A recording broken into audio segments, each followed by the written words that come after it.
দেখে কোনো অ্যাঙ্গেল থেকে বোঝার উপায় নেই একজন নারী আপাদমস্তক পুরুষের দৃশ্যমান অবয়ব নিয়েই নজিরবিহীনভাবে মেয়েদের বক্সিং ইভেন্টে অলিম্পিক চ্যাম্পিয়ন। ক্রিকেট ফুটবল ছাপিয়ে খেলার দুনিয়ায় এই চর্চাই এখন এক নম্বর ট্রেন্ডে। আলজেরিয়ান মুষ্টিযোদ্ধা ইমেনে খেলিফ আপাদমস্তক পুরুষ হয়ে কি করে নারীদের ইভেন্টে হলেন গোল্ড মেডালিস্ট? যতই বিতর্ক থাকুক, সাফল্য নামে সোনার হরিণ তো পাওয়া গেছে।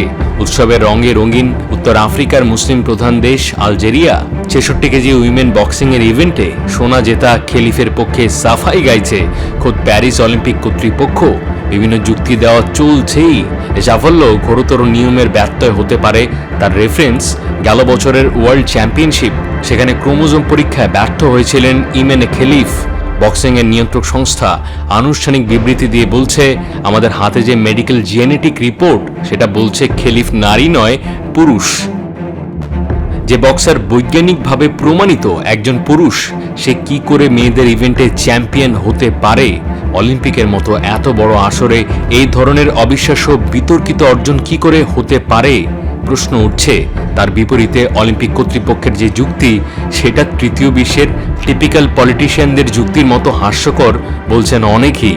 ৬ বছর ধরে নারী হিসেবে খেলেছেন, তাই এখন নতুন জেনেটিক রিপোর্ট নাকি অবান্তর।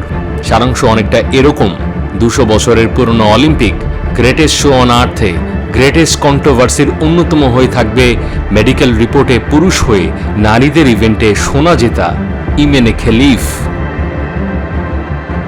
মাহদি হাসান, ৭১।